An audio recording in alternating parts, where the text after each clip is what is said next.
Okay, Ghostbusters 1 and 2.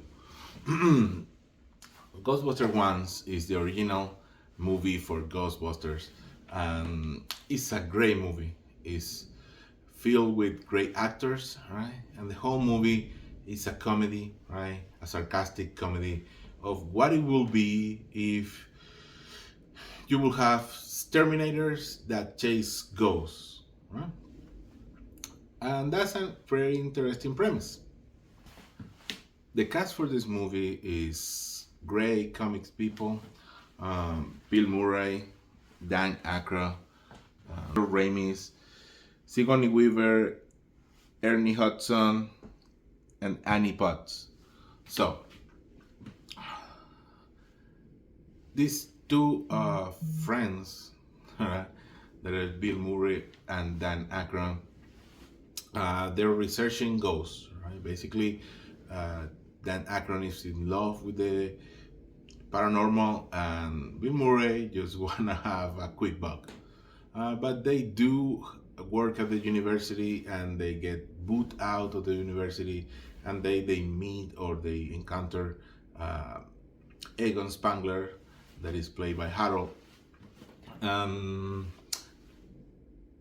they, out of necessity, try to make a business of hunting ghosts. Right? So they form this company to actually try to catch ghosts after the first experience.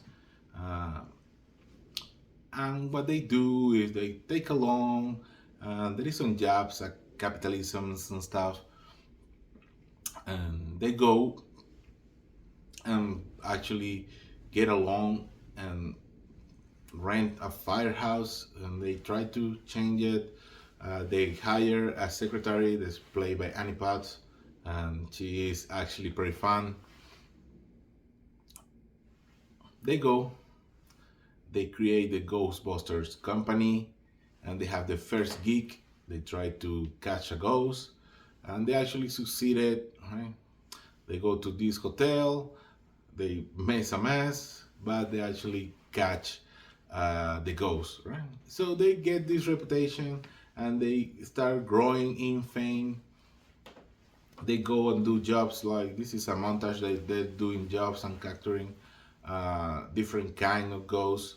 Into one guy, right, for the ambience, something from the government, right? Go to their office and say that there are risks, and he tries to actually uh, to disband the Ghostbusters. He have like a vendetta that no one gets why this guy is so mad at this guy. Meanwhile, there is a subplot with Sigourney Weaver. She is having a annoying neighborhood that is in love with her, and she's having ghost issues in her apartment. In her apartment, something weird is happening, and we found out that is exactly what is the main plot of the movie, right? So she goes to the Ghostbusters. Bill Murray get infatuated with her. They get uh, he goes back to her apartment. In her apartment, he tries to see what is going on. Nothing happens. He goes back. He's hitting on her like really hard. She he's living her life, and he actually, after he get famous, he goes back to her and store a date out of her, and she agrees, kind of laughing, kind of no. But the day of the date, she gets possessed by the spirit of the gatekeeper, right? And the obnoxious neighbor gets possessed by the keymaster, right? And these are like two dog-like figures. Then are the ones that open the doors for Gosser. Gosser is this uh, fictional character that is like a god, like a Sumerian god or something like that. They come back to they come back to the city to destroy it, right? So meanwhile, all this happening, the Ghostbusters, the guy who is giving a hard time to the Ghostbusters, go back to um, the fire station where the Ghostbusters are stationed at, and they cut the power, so all the ghosts, the Ghostbuster cars, get released at the same time, and these signs like the end of the times, and they give the sufficient energy to actually go there get into this plane. So he does, and the mayor uh, supports the Ghostbusters because they're kind of run through the mug because all this happening. But there is an emergency now in the city because the ghosts are terrorizing everything, and there is this portal open in a building on New York. Ghostbusters goes there. Um, they confront Gosser, and this is when you get the final battle. Right, the final battle is Gosser says they tried to fight them, he couldn't, but they say choose the form of your destruction, and Dan Aykroyd sing in the Marshmallow Guy, and this is when you got the iconic scenes of the big ass Marshmallow Guy running through the city and destroying everything, right? So through the movie, we learn that crossing the streams from the protopacks is a no-no, right? But Egon says like, well, we cannot defeat this guy. Let's try one Holy Mary here.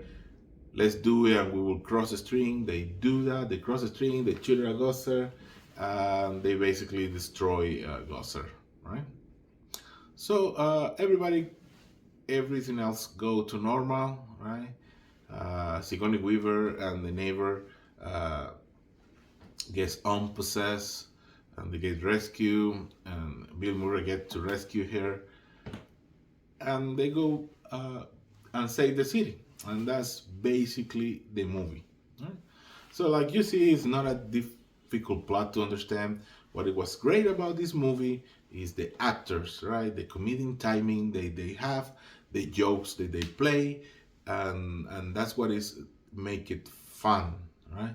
That's what it make it entertaining, right? What the situations were happening, like all movies used to be, you're watching and you're understanding what is happening, and you're having a laugh about stuff, right?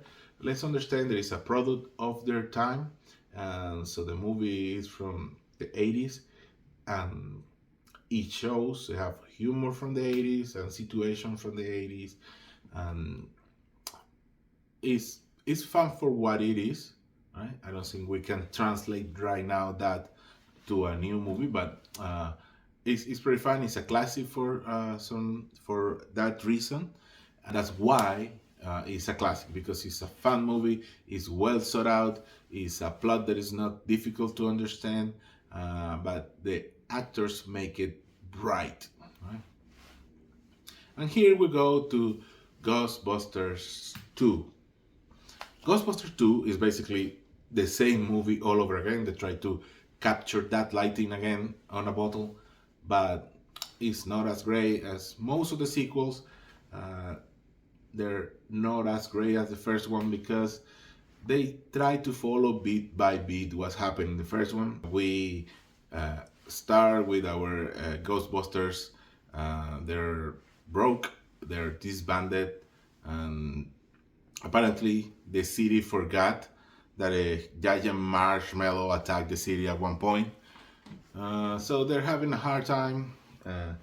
There is no longer Ghostbusters. Dan Aykroyd have now a store for paranormal stuff, and Egan have he's experimenting with emotions, right? And the whole plot of this is this guy even the Duke even something whatever, it's not important, create a portal for some demon to come to Earth, and they had to stop it. Uh, Goes and a normal paraphernalia is happening through the city again, so the mayor have to resort again into the Ghostbusters. The Ghostbusters go and do their stuff otra vez, and they're respected. So basically, it's the same movie again, right? The Ghostbusters go. There is a funny part where they get into the Statue of Liberty, and that's how they animate it somehow and goes to the portal of this demon guy, and they use this slime charged with positive energy to uh, defeat Vigo. They shoot the lasers at him, the proton packs, and they defeat him. All right, and after that, the Statue of Liberty go back to her place, and everybody's happy. I summarize this a lot because this movie has nothing remarkable about it. It's the same movie again.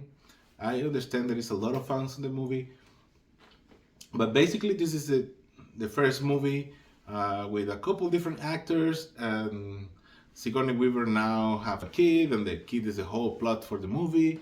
Um, Researching this kid is how what happened with the kid, that is possessed or not. It's not too different from the first movie, right? It is a fun movie too, right? But if you see the first one, you see the second one. So, if you're watching this to actually go and see Ghostbuster Afterlife, you are set, because Ghostbuster Afterlife is basically a continuation for the first movie, because the second movie is nothing much happened in that movie, and it's the same. Like, is the Ghostbusters again not respected because people forget pretty quick that they saved the city. All right, that was my recap on Ghostbusters 1 and 2. I hope you enjoy it, and if you want to see more, click here to see more. This was Elemental Idea, and my name is Arlo. Bye.